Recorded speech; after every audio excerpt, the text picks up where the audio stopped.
সেইবার তো আমি মুখের উপরে বলেই দিয়েছিলাম এবার আমি আর এই কেকের অর্ডারটা কিছুতেই নিতে পারবো না। আজকে যেই কেকটা আমি বানাচ্ছি না, এই কেকটার অর্ডার আমার কাছে একবার ওই 7 থেকে 8 মাস মতন আগে একবার এসেছিল। তখন তো আমি ক্লায়েন্টকে বলেই দিয়েছি যে না না, এই কেকের অর্ডারটা আমি নিতে পারবো না। কেন? কারণ এই কেকটা না 1 মাসে মোটামুটি 5 থেকে 6টা গেছে, আর আমি তো কিছুতেই ভিডিও করতে পারছিলাম না। তো সেই সময় আমি না করে দিয়েছিলাম, কিন্তু না, সে দিদি আমাকে বললো না না, আমার ওই কেকের ডেকোরেশনটাই চাই। সে যাই হোক, সে তো অনেক দিন আগেকার কথা। আজকে প্রায় 7 থেকে 8 মাস পরে আবারও সেম কেকের ডেকোরেশনটাই আমার কাছে অর্ডার এসেছে। যেহেতু অনেক দিন পর আবার অর্ডার আসলো, তার জন্য ভাবলাম চলো তাহলে আরেকবার শেয়ার করে নিই। কারণ এই 7 থেকে 8 মাসের মধ্যে অনেক নতুন নতুন বন্ধু কিন্তু আমার এই পেজটাতে চলে এসেছো, তো তাদের জন্য আজকে ডেকোরেশনটা। তো দেখো, এই কেকটা ছিল একটা অরেঞ্জ ফ্লেভারের উপর কেক, আর ডেকোরেশন তো বলেই দিলাম।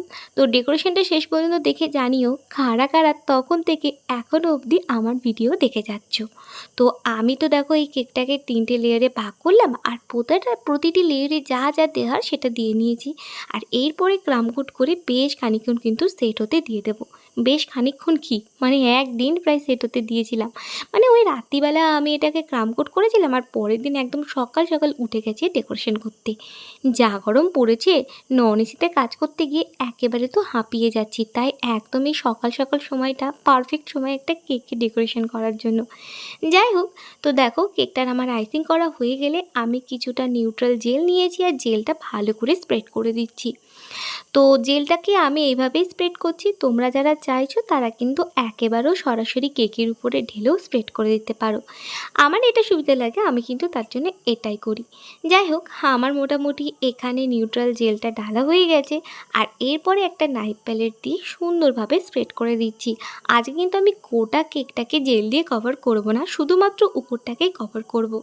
তো এরপরে আমি একটু চকলেটের গানাশ রেডি করে নিয়েছিলাম, আর সেটাকেই দেখো আমি গোল করে দিয়ে দিলাম, আর চারিদিকে একটু স্প্রেড করে দিলাম।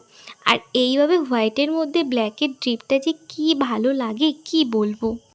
তো আমার তো ড্রিপ টিপ দেওয়া হয়ে গেলে জেলের উপরে যে আমি চকলেটের গানাশটা দিয়েছিলাম, দেখো এবার কি সুন্দর আমি ভিতরের দিকে টেনে নিচ্ছি, আর কি সুন্দর একটা ডেকোরেশন হয়ে যাচ্ছে।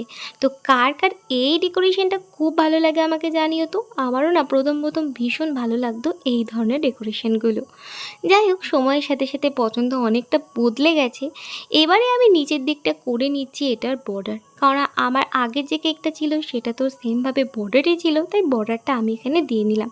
তবে একটা জিনিস না এখানে আমি দিতে পারিনি, আমার আগের না যে কেকটা ডেকোরেশন করেছিলাম সেই কেকটার মধ্যে আমি কিছুটা চকলেটের রোলগুলো দিয়েছিলাম, সেই রোলটা আমার কাছে শেষ হয়ে গেছিলো, যেই কারণে আমি শুধুমাত্র এই টপারগুলো দিয়ে ডেকোরেশনটা কমপ্লিট করছি। তো এই তো ছিল আজকের আমার এই কেকটা ডেকোরেশন। কেমন লাগছে তাহলে সেটা কিন্তু অবশ্যই কমেন্ট বক্সে লিখে জানিও।